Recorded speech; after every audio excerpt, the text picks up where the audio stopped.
Welcome to a brand new episode of Identity Talk for Educators Live, the show for the unsung heroes of education. I'm your host, Sarfo-Mensah.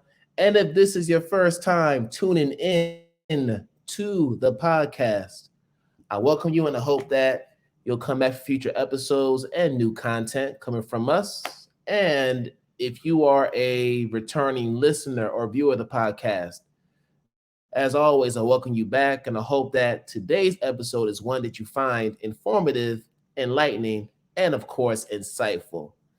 So before we get into the main event for tonight, just want to remind folks who are on YouTube to hit that red subscribe button so you can get notifications for future episodes of the Identity Talk for Educators Live podcast.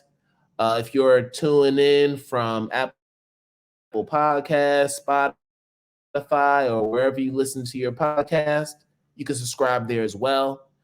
We also welcome any monetary donations for those who want to help us continue to build this platform and bring these phenomenal guests on to share about the thing that we love the most, which is education.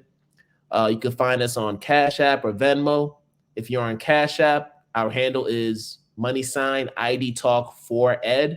And if you're on Venmo, our handle is at KwameSM. That's KWAMESM. Thank you kindly. Oh, yeah, and one more thing. To catch old episodes of the podcast, you can either go to our website at identitytalk4educators.com, or you can go to our YouTube channel, which is under my name, Sarfo-Mensah. So make sure y'all check out those episodes. We have 100 plus of them for you to catch up on so you can see what we're all about. Thank you all again for your support. So today's episode is, like all the other ones we do, a special one. I appreciate all the guests who come on to share their expertise and the work that they do. And this guest that we have today is somebody who I've been following recently. And as I was deep diving into her work, I just saw how much alignment there was between her work and the work that we do with Identity Talk. And as you already know, with Identity Talk, it's about you staying true to the teacher in you, which is being authentic, which means really digging into who you are, where you come from, and really getting to the core of why we do this work called education. And tonight's guest is somebody who pretty much aligns with that school of thought.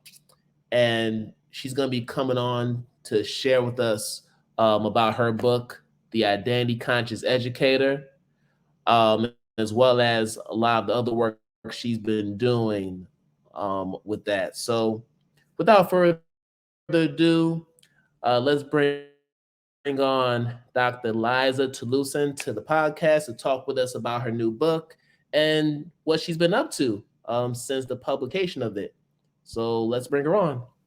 Hello, Hey, hello. Liza. Can I just say that, like, the first 30 seconds of your intro music, I mean, I was back in your green room and was just like dancing and getting ready. I was like, oh, right. I have to work.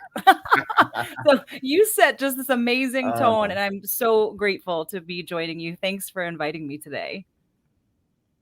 Well, thank you for accepting the invitation. It's an honor to have you here. And the theme music gets people all the time. I've had people tell me that, man, I was ready to, drop a freestyle and rap over it. And we've had people saying that they were just nodding their head to the beat. So, yeah, the That theme was music me. is a popular part of this show for sure.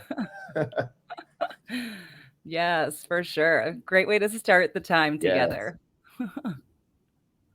For sure. And here's another fun fact too. I don't know if I told you this, but prior to moving to Sierra Leone, I was a Boston Public Schools teacher. So my wife and I, we actually lived in Dorchester. We still have our house there.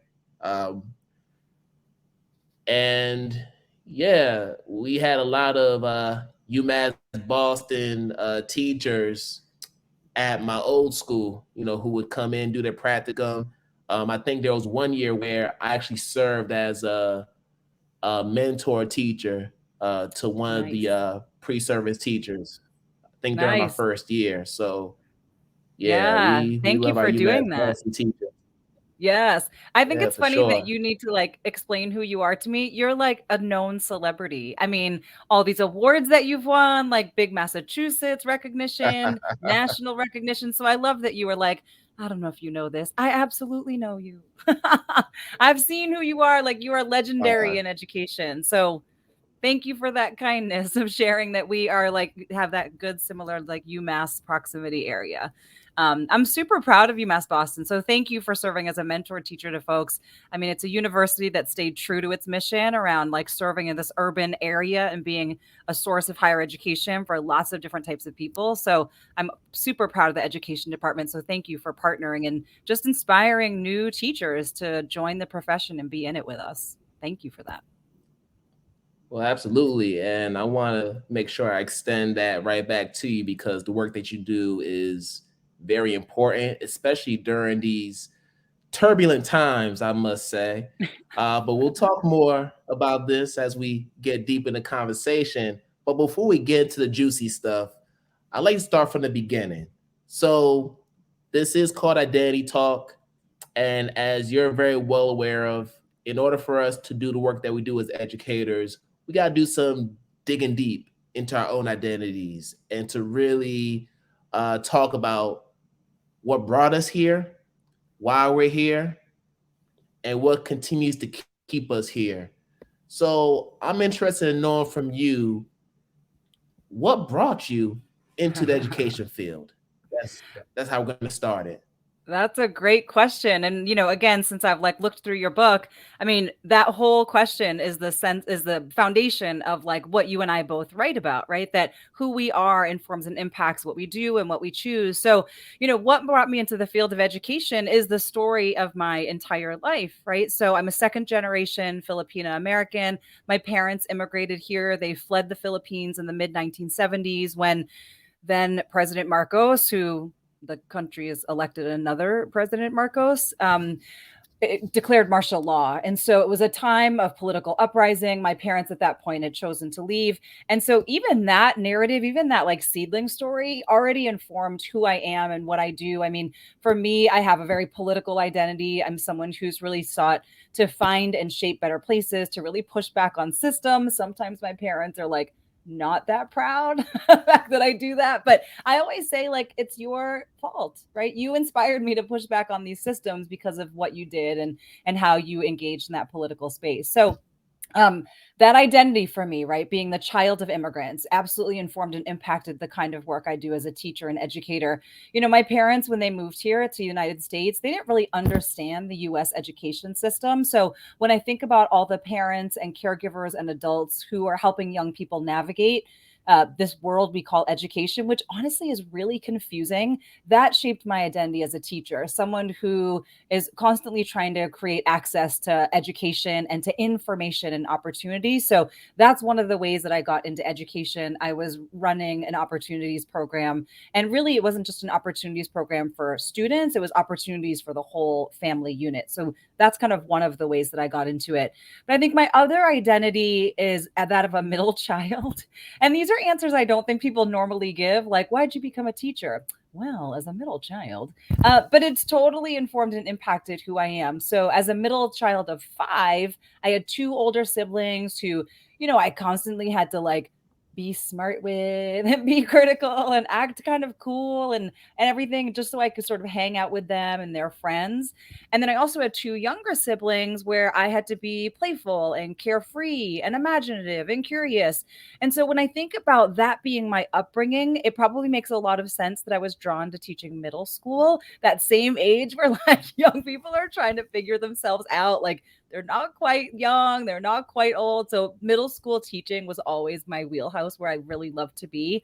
But even whether it was working in elementary schools or in 9 through 12 or even in higher ed, or even in the doc program that I teach in now, for me, it's really working with people who are just trying to figure themselves out, right? Trying to figure out where they fit in the world.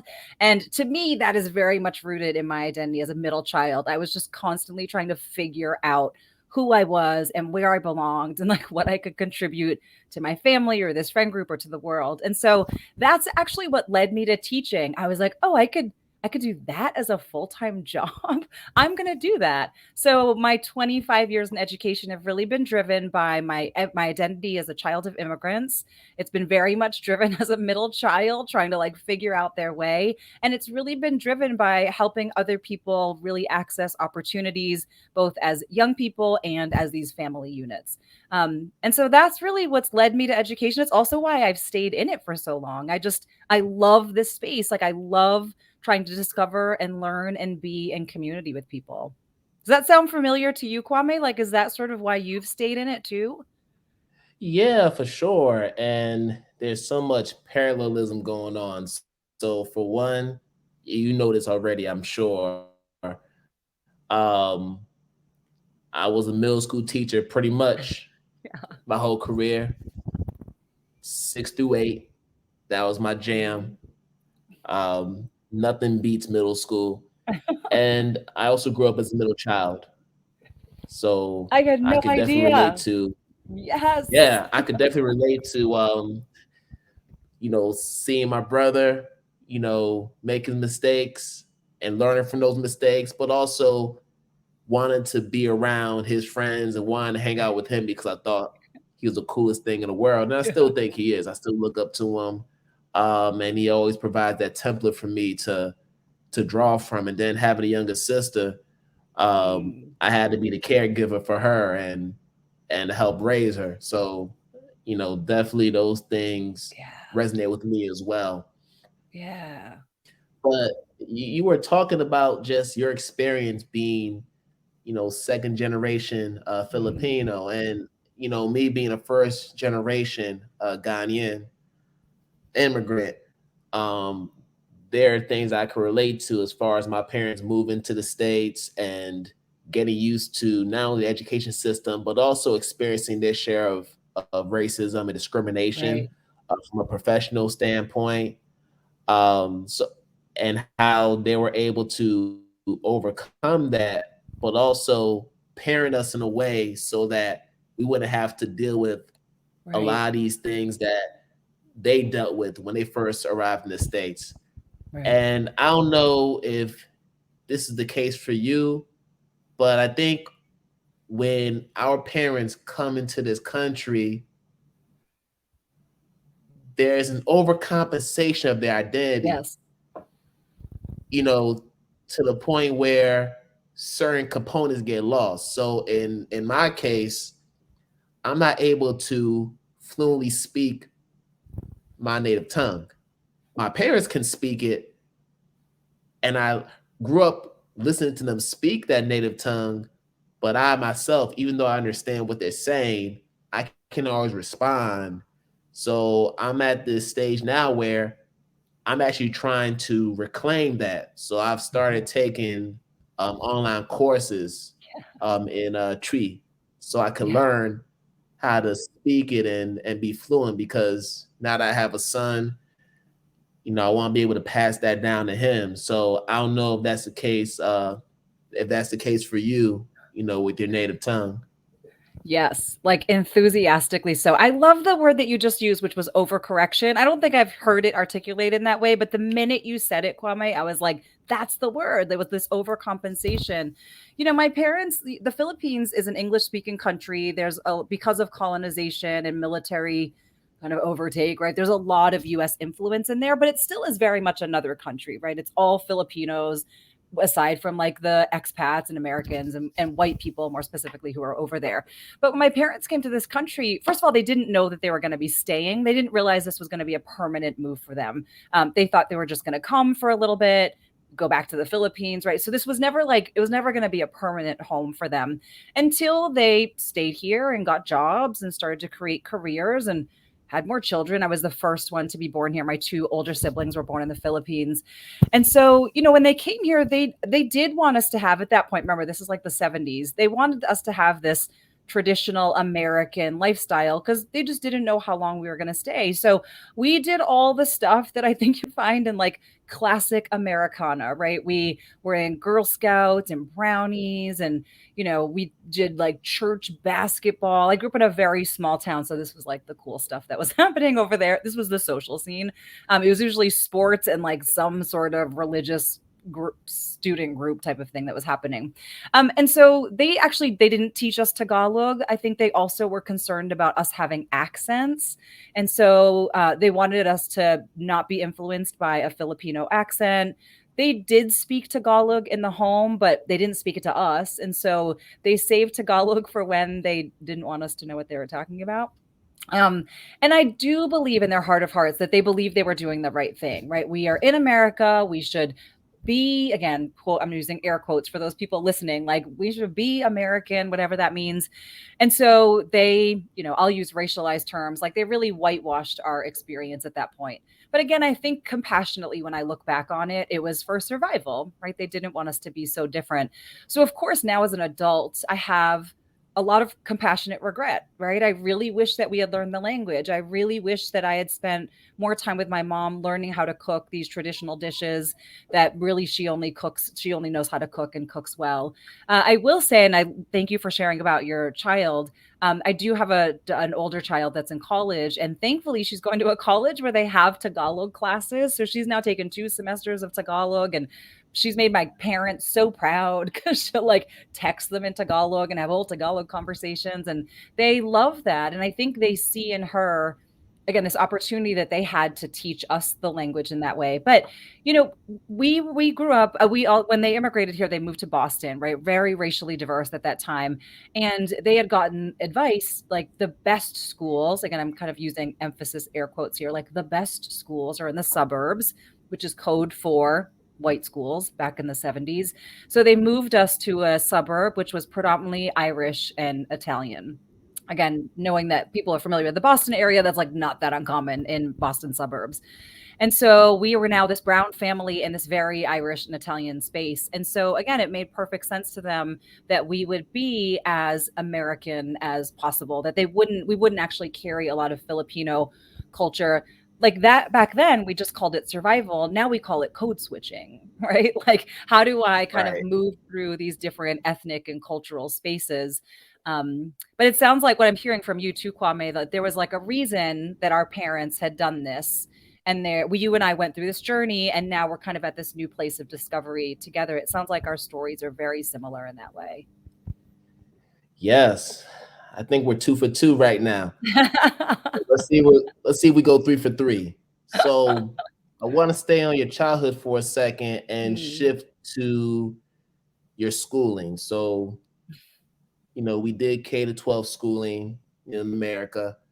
Yeah. Even though I spent 3 of those years outside the country and did it in Ghana, majority of my time was in the American school system.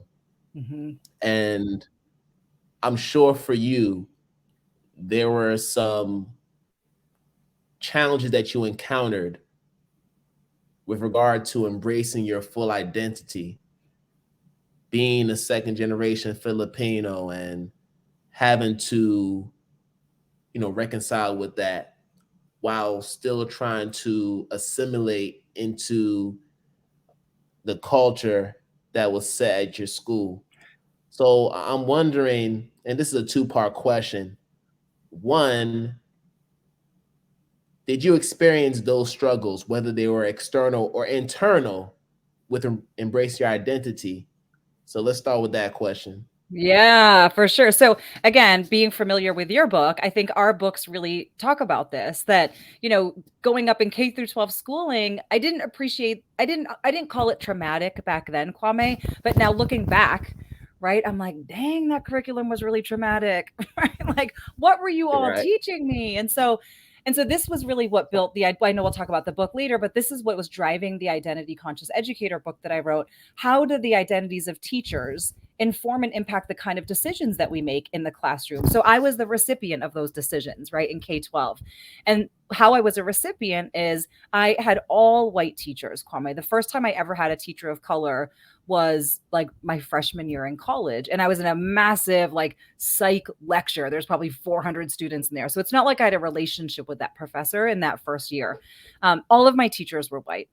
And so I have to believe that they also, through their teacher prep and their teacher training, which I think is why you and I are so invested in good teacher prep training, is that they also learned through whiteness. So I very much grew up in the time. Again, I was a child in the 70s and the 80s and the 90s, and I'll throw some shade at the 2022s because some of this is still happening today, right? Like total erasure of Native American and Indigenous narrative, right? I'm just outside of Boston, so I'm about 20 miles from what we popularly know as Plymouth Plantation, right? The way it's talked about in school books. And so that's what was fed to me, right? That these people came over from England and wasn't this lovely, and now we have Thanksgiving. Hooray, Thursday, right? You have time off in Thanksgiving for Thanksgiving, and that's what it was. And, I didn't read any authors of color at all, right? Through my K-12. It wasn't until college that I would actually access some of those authors. And Kwame, I think about all of my peers who actually didn't go on to higher education. And so if I had to wait to learn about authors of color till higher education, so I have a whole string of peers who never then read authors of color unless they did it on their own somehow, right? When I think about the history books, and this is actually what drove my dissertation. I initially, when I entered my doctoral program, I was going to look at like faculty of color retention or something like that. And the more that I dove into actually my doctoral studies, there was this moment that happened where I was in a class called The History of Higher Education. Now, remember, this is doctoral studies. I'm in my late 30s at this point. And in this almost 800-page book, which is The History of Higher Education, the last 8 pages, 792 to 800, 8 pages, was the history of Asian Americans in higher education. And I was like, we get 8 pages? Like, what is going on? So it was at that point, this is my 8 out of 800. Yes. So 8 out of 800. So for those who are listening, if we reduce 8 out of 800, we reduce the simplest form. That's 1 over 100. Unbelievable. 1 in 100. Right. So you're talking 1% of that book is focused on Asian Americans. Correct. 1%. And so I'm sitting in this classroom, right, going, okay, so this is all I get. This is all I get. So it was at that moment where I pivoted my research and I was like, all right, if I had to wait till doctoral studies, and now we just talked about higher education, and now let's feed in master's program, and let's get to doctoral studies. I was like, what is happening in K-12 schools? Like, what is going on, right? This is about 2014 at this point. So sure enough, I decided that my research is going to be looking at the ways in which Asian Americans experience K-12 education. And when I tell you, from everyone from Boston, Massachusetts to the Bay in California, we were learning the same thing. And by the same thing, I mean that Asian Americans were the enemy of the state through war, right? The Korean War, Vietnam, Pearl Harbor, if at all, if we even covered those things.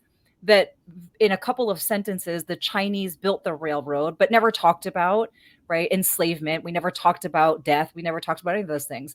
So when you ask me this question around like, what is this internal, external struggle? The first answer is, I didn't know there was a struggle because I never learned about any of it, right? So the absence of education created this actual, like, there wasn't a struggle because I didn't know anything about it.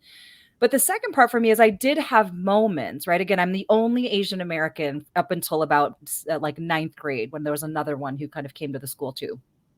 And so anytime anything Asian would come up, all eyes on me, right? And I mean anything like the Vietnam War, Pearl Harbor, like Chinese railroads, Japanese internment, like all eyes on me.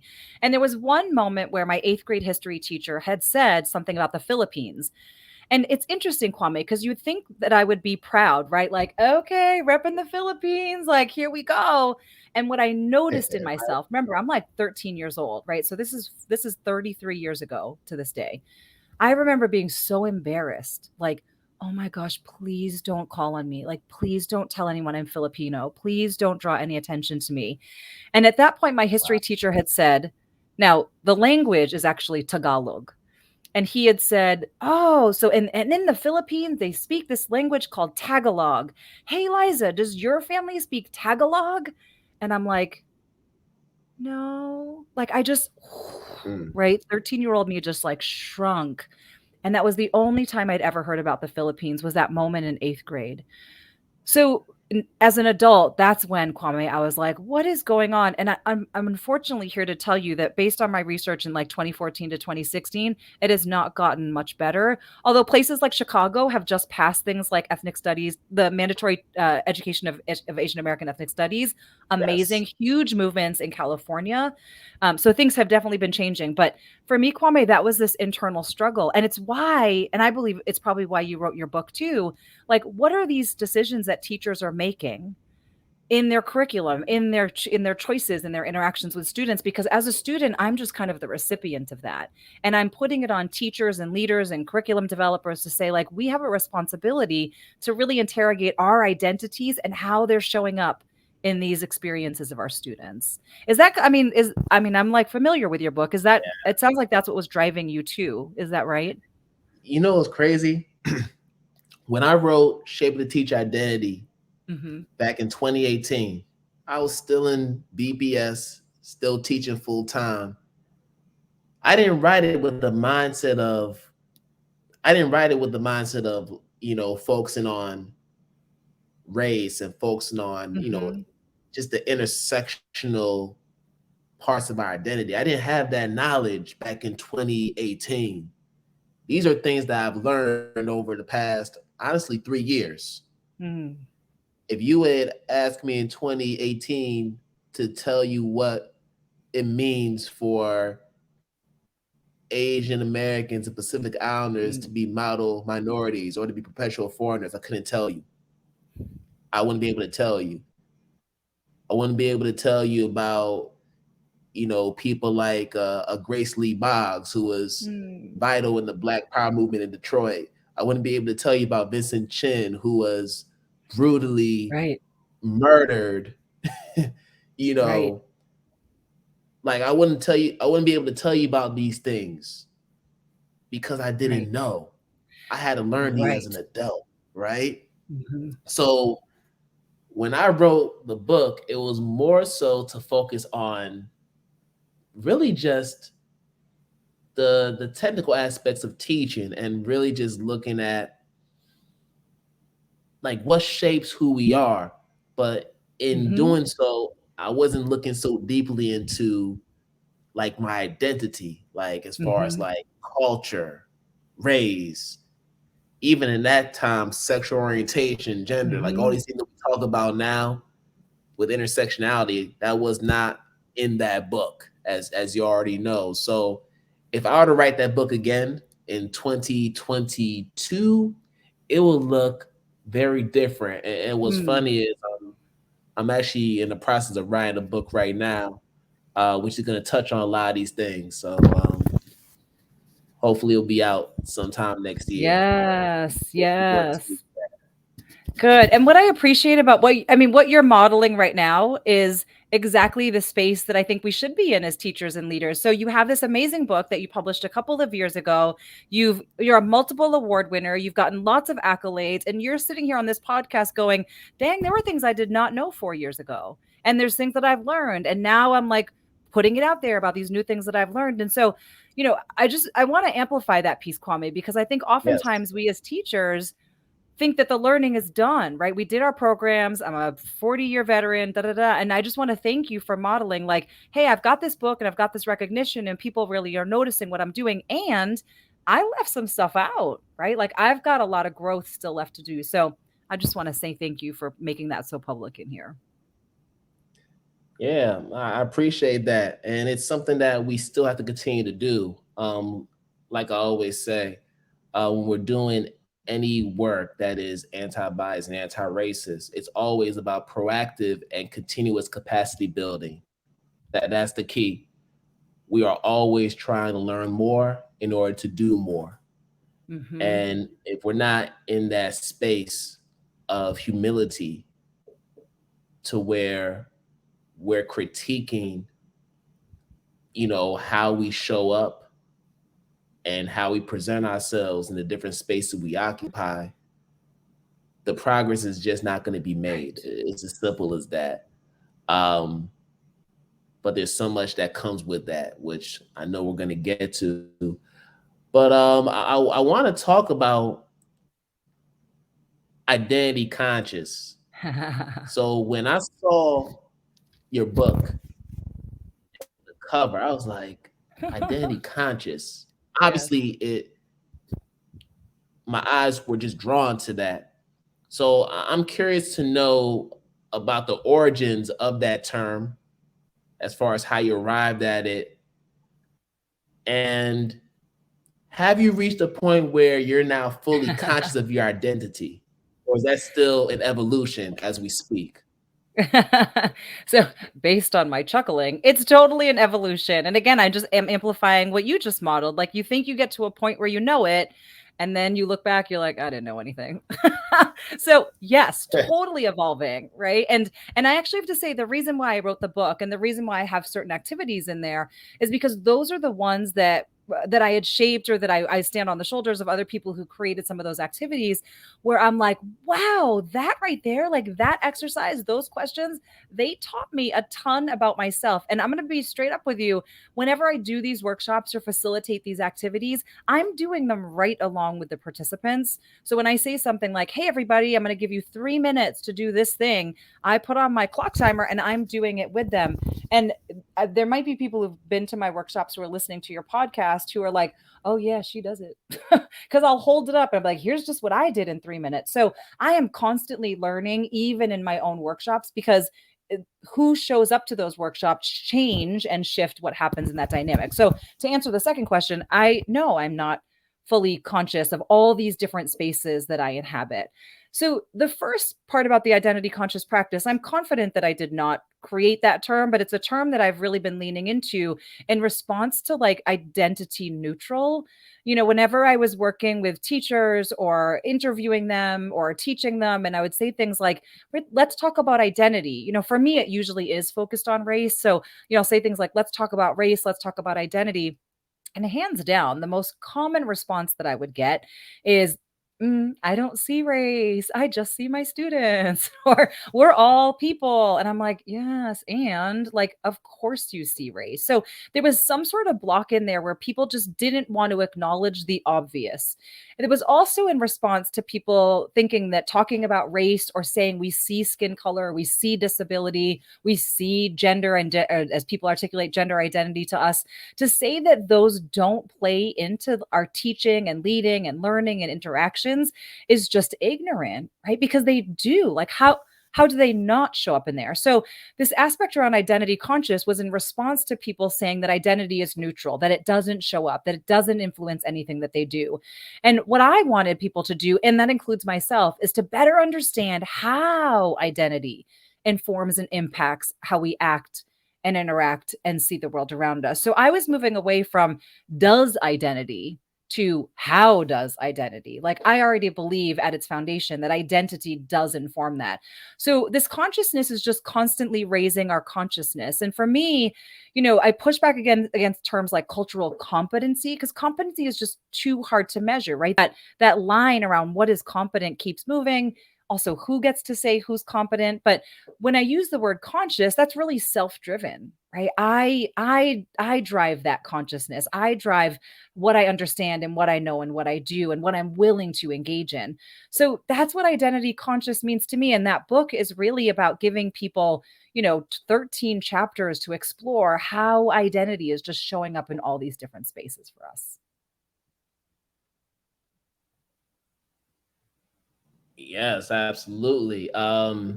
It's something that we have to continue to consider, when we're doing this work. But as you were talking,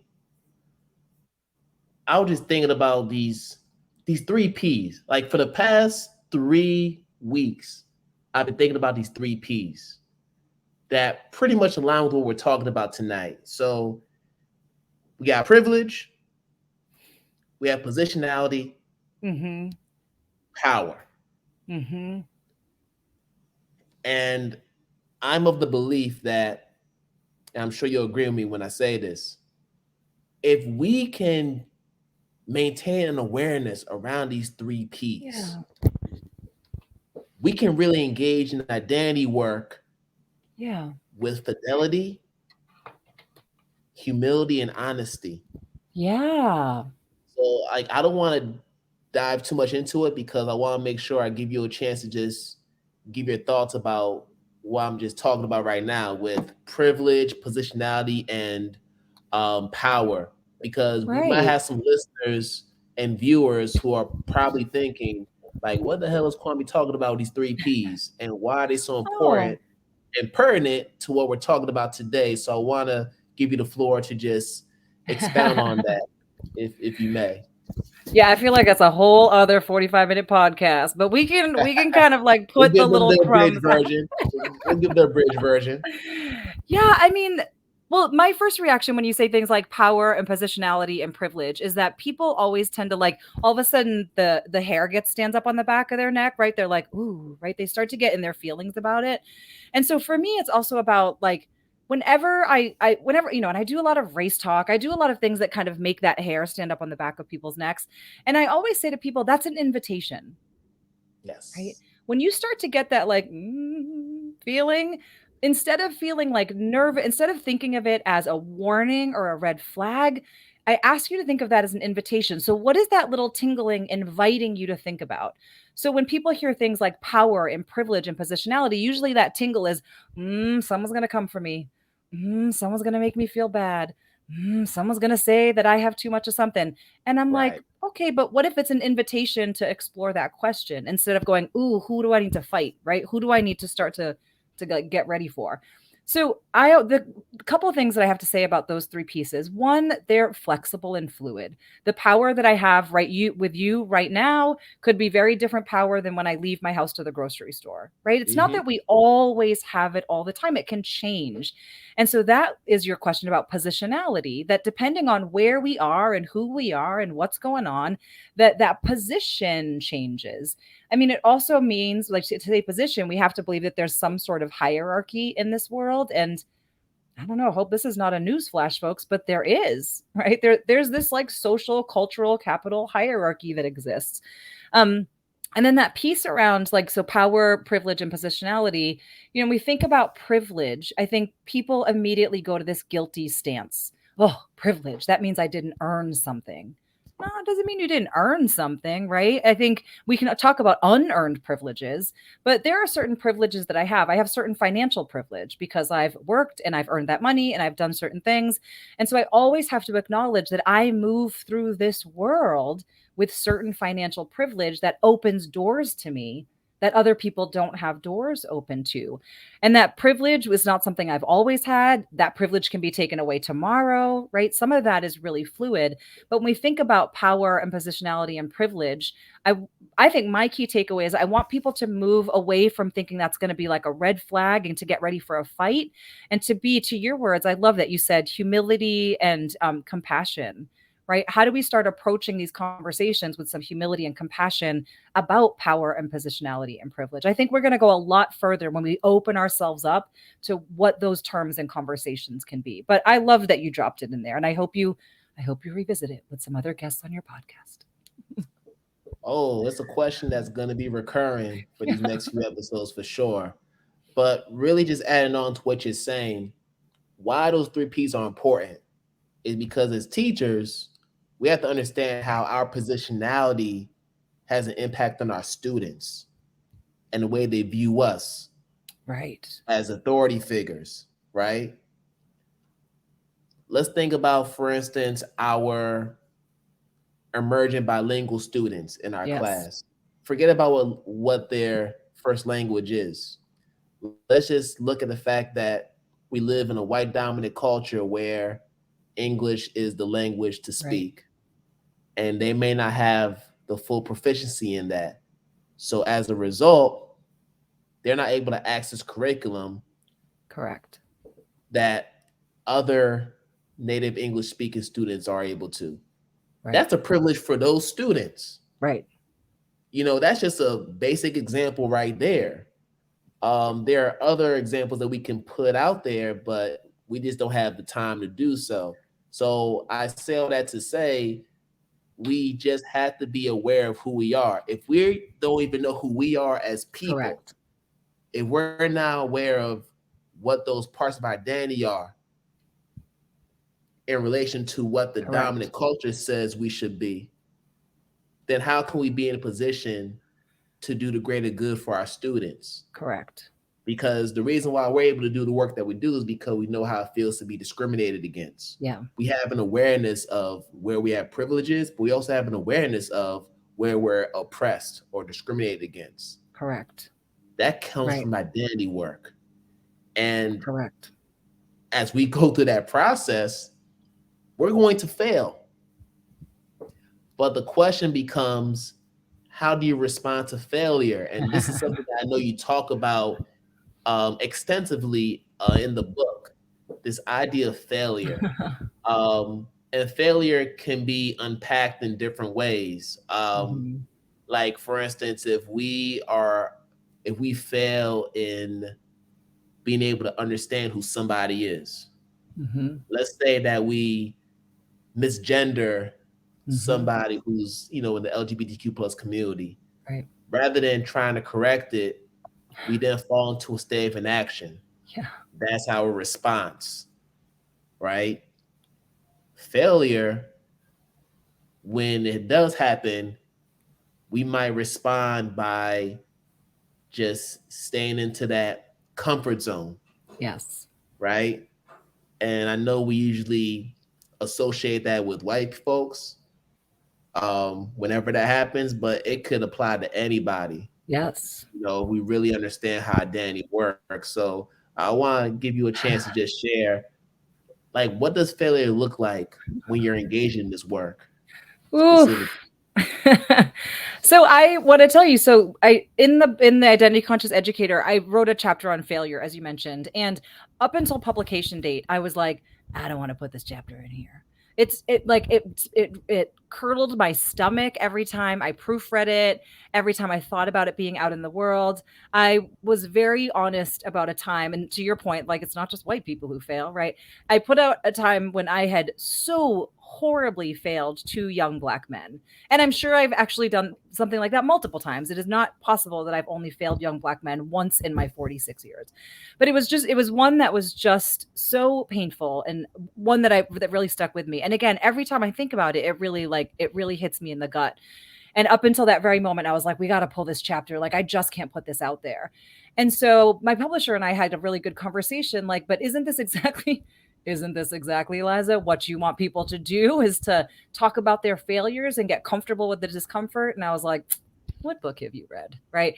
So we left it in there, and I have discussion questions about, like, listen, I want you to notice how you're feeling when you read this chapter. And I have no naivete to say, I'm sure there's people who read that chapter who are judging me up and down, left and right. And I have to be okay with that, right? I'm judging myself in that failure. So for me, failure looks like two things. One, when we hit those moments and we completely retreat. So for me, that would have been to pull the chapter from the book, or to never talk about that instance. It happened, it's horrible, like, I'm never going to talk about it again. When in fact, the point of that book and that chapter is, we need to put it out there, right? We need to actually talk about it so that we don't repeat it, so that we can work through it, so that we can find the ways that we erred, so that we never have to revisit this feeling again. And I'm here to tell you, I'm going to continue to mess up, right? Just because of that one incident and that one book chapter, it does not mean I'm going to do it perfectly, but I am open to the fact that I'm going to fail multiple times, and I'm going to keep coming back for that, right? I'm going to keep fixing it as best as I can, and I'm just going to keep at it. So, one, failure looks like shame and embarrassment. Failure looks like silence. Failure looks like, I hope nobody ever knows that I did this. Failure looks like never wanting to talk about it. Failure looks like never wanting to put it out there. And so I'm inviting people to be able to think about whether you want to write about it or journal about it or dialogue about it. Like, you just have to put it out there. It has to live outside of your body so that you can do something with it. That's kind of the first thing about failure for me. That's what it looks like viscerally. I mean, for those listening, or maybe you can hear it in my voice, like, I'm already kind of like nervous and shaky, even just talking about that chapter, right? Like, so it lives in the body, it stays there. The second thing about failure for me in particular with this identity work goes back to that identity conscious practice. You are failing if you believe that identity has nothing to do with what you do. Like you that's a failure, right? Identity absolutely has something to do with what you do. And it doesn't always have to be race. It could be about your faith in religion. It could be about your immigration status. It could be about your disabilities or your political beliefs. Like these are all identities and experiences. And yes, they shape everything that you do. So a failure here is like believing that none of that happens, that none of that exists. And so the remedy to that is you have to believe that identity does matter, that identity does inform and impact what you're doing, that it does shape how you're teaching and leading and learning and coaching and advising. But it's a failure when we don't integrate that into the work that we do. We simply teach from what we would consider a neutral background. But I will say here in the United States, when you fail to talk about identity, then you are just centering whiteness. You're just teaching from a Eurocentric perspective. And not only do white students not benefit from that, you kind of rob them of a much more rich and robust understanding of history and the arts and science and math. But you also then don't provide accurate representation for kids of color, for your peers of color, for students of color. So identity consciousness, right? Believing that identity exists, it benefits all of the people in your circle, including yourself as a teacher. And just to add on, there's a reason why we have book bans right now. There's a reason why we have anti-LGBTQ plus legislation out there. There's a reason why there's this anti-critical race theory rhetoric, Right. because the politicians, and I know people Right. are want to be quick to say it's all right wing and conservative. No, like Yeah. you might have people on the left who feel the same way. Right. Personally, I'm not a huge political person, but Mm-hmm. I don't really trust any side at this point. Mm-hmm. Um, because I think they both contribute to what we have right now in terms of just this culture war that's taking Yeah. place, not just in America, but also shoot, UK is happening there and other parts of the world. Um, but if we understand what we're talking about today, with how identity works, if we understand what the dominant culture is Right. fundamentally, then it should be a no-brainer that all these Right. laws that we're talking about are just flat out wrong Right. on all grounds, and Mm-hmm. we got to continue to fight against those things. So Mm-hmm. yeah, I just wanted to put that out there because I think Thank we need to you. make sure we highlight that to really crystallize why we do this. Yeah. Thank you. Now, in fighting these battles, we all have roles that we have to play, Mm-hmm. and one of the things that's so awesome but also could be frustrating about education is the fact that we tend to fall in love with language, and that language just tends to evolve over time. Like we Mm-hmm. could be talking about the same thing, but we have five different terms Yes. that talk about the same thing. That's just education. That's just how Yeah. it's always been. And it's just that cycle that keeps on going. But I want to talk to you about allyship. Mm-hmm.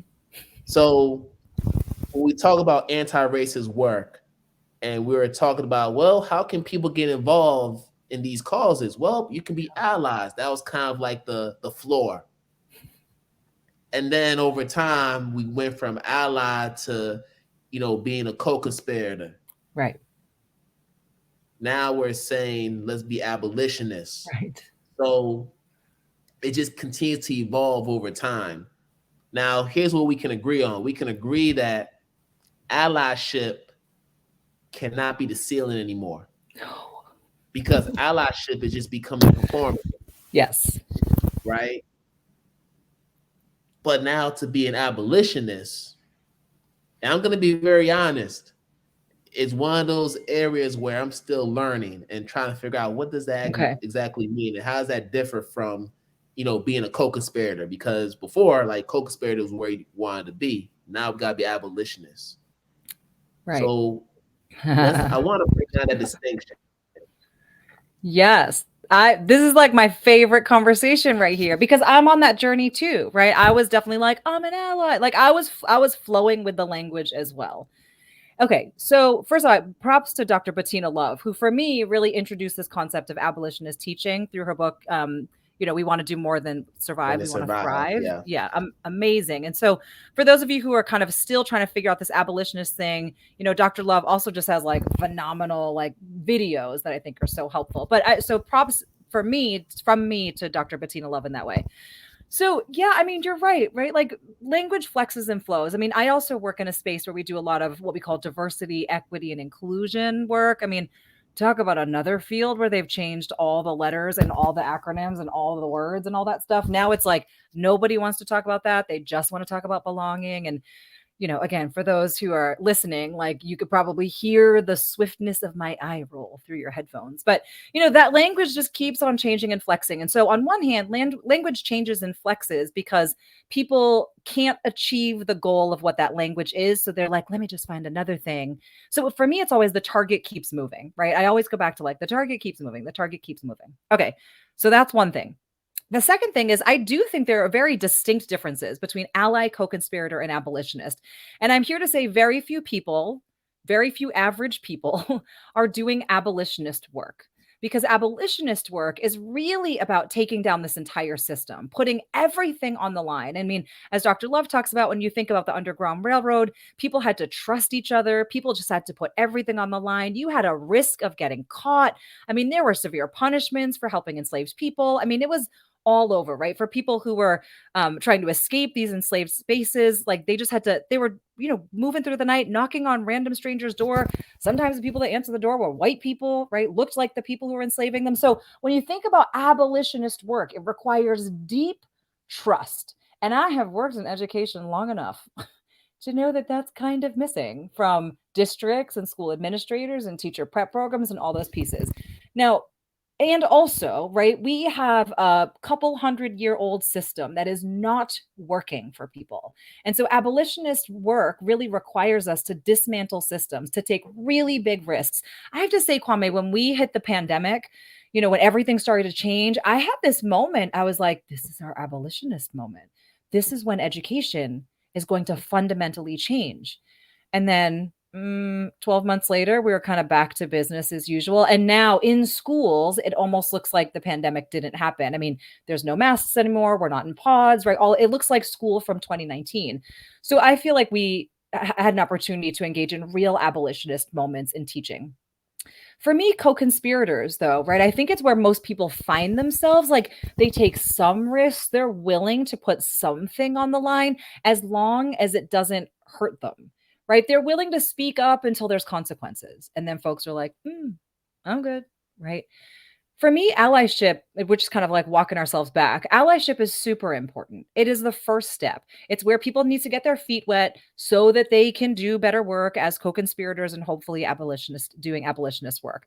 But allies are important too, right? Allies serve as this like safe space for people, this like comforting friend, this you're kind of safe with me as long as we're together moment. And I'm not trying to throw shade at folks like that. I think that's a very important first step, but that can't be, in your words, Kwame, the ceiling. Like we just have to do more than that. We have to put more on the line. But for any of you who are just starting and you want to be in that ally phase, it's an important phase to be in.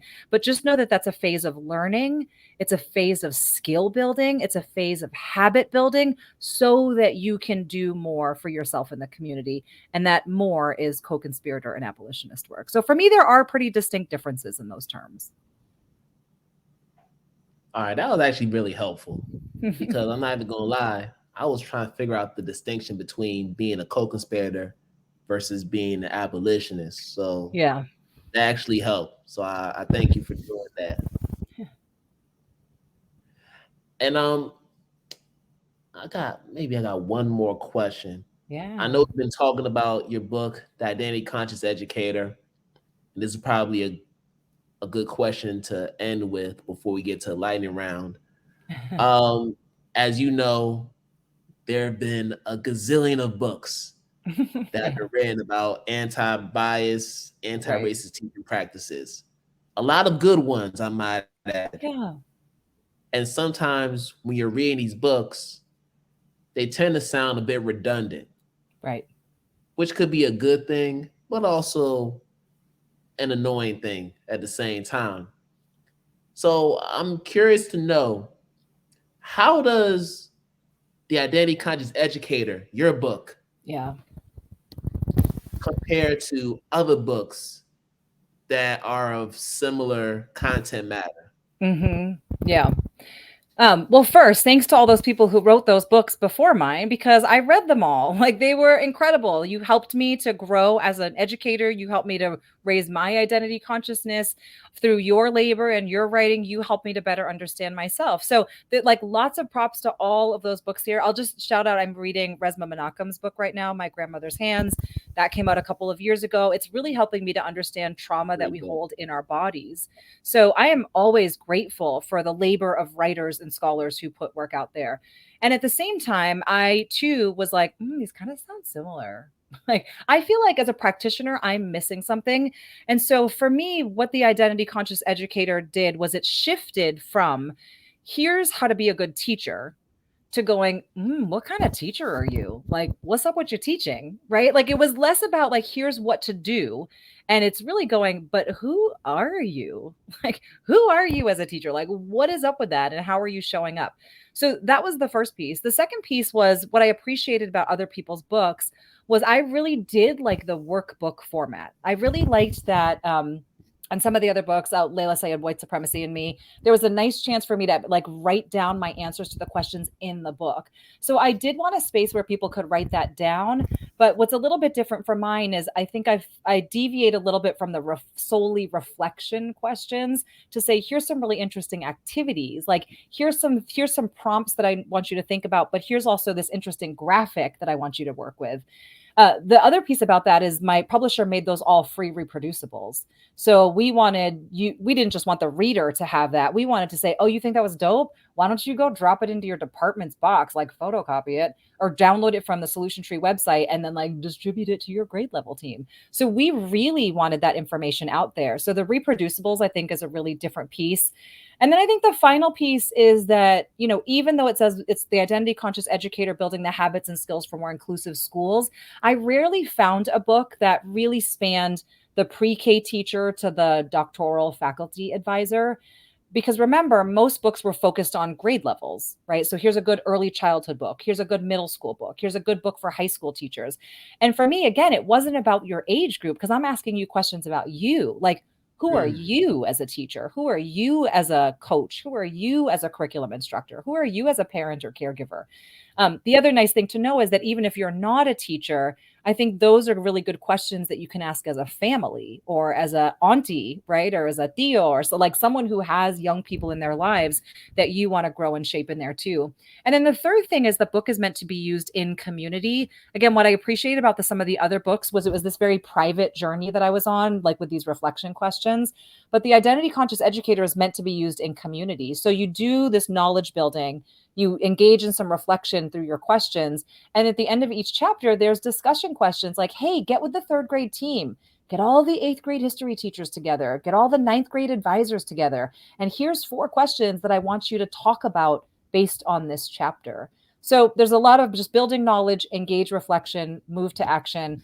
For me, that was kind of like the missing rhythm and flow from some of the other books. So I hope it's I want it to be a really practical book for people that like you kind of beat up and use. By the time you're done, it's one of those books that are like all messed up and you can't let anybody borrow it because you took too many notes. Like that kind of book. Those are the best books. Whenever you have all the sticky notes sticking Yeah. out, all the pages, and it's all beat up, that's when you know it's a Right. great book, Right. when it's being used up like that. Right. Yeah, but Liza, wow, this has been a great conversation. I've just loved our conversation. And who I knew can't we had believe, so much in common? yeah, I can't believe it's already been an hour. But I do want to close this out with a quick lightning round. Ooh. So this is just an opportunity for folks to learn more about you outside of the world of academia and liberation work. Yeah. Uh, so with everything that you're doing, there has to be time for you to just decompress Yeah. and relax. I would hope so. So if that time was available to you, Hmm. what does self-care look like in that? Yes. So I will say if you do liberation work, self-care work is mandatory, right? You gotta, like, we need you in this. I have had a number of friends who have passed away from this work because of high blood pressure and heart disease, which is all this like racism as a public health piece. So I am I'm begging folks, if you do liberation work, please structure health time, mental health time, and support. So all that to say, I do martial arts. And I'm on the road to black belt. I'm a couple months away. So after this, I'm logging off and heading to class. So for me, self-care is like beating stuff up in a Okay. very non-violent and controlled way. Yes. Martial arts. Yes. Very disciplined art form, I Very might add. disciplined. Yes. And what kind of martial arts are you doing? Yeah. So it's Taekwondo. I actually studied it as a teenager, took a 30-year break, and am back at it. Yeah. All right. Awesome. Awesome. Now you look like you're someone that listens to a lot of music. Yes. You got a rhythm to you. So this is a good question for you. Now you're walking into the lecture room to speak with your students. I want to know what Liza's walking song is when she enters the door. Yes. So I will also say don't wait for a special moment because I do have entrance music for each one of my students. So we legit do this. So mine is Ruby Ibarra's Island Women Rise. She's a rapper, she's Filipina. She's also like a biochemist who worked on the COVID vaccine, but she's a bomb. Ruby Ibarra's Island Women Rise is my entrance music to class and to lectures. Awesome. Now, if you can invite three influential figures, dead or alive, to Ooh. dinner, who would they be? Yeah. Well, first of all, I would love to break bread with you at some point, Kwame, when you make it back to Boston or I make it to Sierra Leone at some point. So breaking bread with you would be amazing. Thank you for this hour. Oh, Um, that's the first. yeah, I have some people. So I do, again, I love fitness. I think Robin Arson, who's a Peloton instructor, and also this like incredible mother, and she lives with diabetes and she does all that. She's just fire. I would hang out with Robin Arson. I would love to get to know her. Roy Choi, who's a chef out of Los Angeles, but he does a lot with the local LA community. I would love to hang out with him and maybe have him cook something yummy and delicious. And then get this, right? So I, as part of like my self-care when I go for a walk, I've been listening to Gabrielle Union's autobiography. Do you know, remember her? She's like an actress. Yeah. She's I married to know like Dwayne Wade's wife, Dwayne Wade's Gabrielle. wife. Yeah. Yeah. She's awesome. I want to be her total best friend, but I will take a glass of a wine or coffee or drink with her. So yes, Robin Arson, Peloton instructor, Roy Choi, amazing chef, and Gabrielle Union. I want to hang out with her. Those are my three people, and you eventually. Yes. You know that your dinner table is probably the first one in the history of this podcast that has all first timers at the dinner table. Hey. Usually I get repeats. Usually I get, MLK, I get Of Obama, course. I get Tupac, I get all the regulars. But Yeah. everybody's a first timer at the table. So Look at that. Right. I have congratulations, you're making surprises all history. around. Nice. And then second to last question. Hmm. Who would you like to see as a guest on this podcast? Yeah, I was thinking about this when you were asking about abolitionist teaching. I I never tire of Dr. Bettina Love. Like again, as an educator, as someone who talks about growing up in Rochester, like talking about abolitionist teaching, like just what it takes. Every time I get overwhelmed that the educational system is never going to change. Hey, right? Plug. Hopefully she's watching this. So, yes, every time I think the system just can't change, I watch something of like Dr. Love's or I break that book out and I'm like, oh, we can do this. We can do this. We got this. So, I would love to see her be gifted with your interviewing and your presence. That'd be amazing. Now you're not the first person who's requested her. Um, I'm gonna keep on plugging in, and I know that if I manifest it hard enough, it's gonna Yes. happen. So, I still put it out there, to the Make it universe. happen. Tag it up. Yes. And then of course, I can't have you leave here without plugging your social media, your website, and the book. So let people know how they can connect with you on social media and everywhere else. So this Yeah. is this is your chance to plug it in. Thanks for that. So certainly I'm on Twitter, just Talusan, Talusan. I'm on Instagram, I'm on Facebook, but the best way for you just to find all those in one place is to go to my website. It's just www.LIZAh.talusan.com. That's also where you can get in touch with me. So I'd love to hear from you through that contact form, and just so grateful for this time, and just keep at it. This work is hard, right? We can do hard things. So thank you so much. Yes, we can. And we still remain standing after doing those hard things to fight another day. So, Liza, again, thank you so Thank much. you, Kwame. Hopefully, people buy the Identity Conscious Educator. Um, Book is out in stores, all book retailers. Make sure y'all go ahead and do that. And if you've read the book, leave a review. Yeah. Reviews are important Thank you. so that other people can read the book and gain from it. So y'all do that for Liza. Thank you so much, everyone. Really appreciate your time. All right. So we'll talk soon. All right. Thank you so much. All right.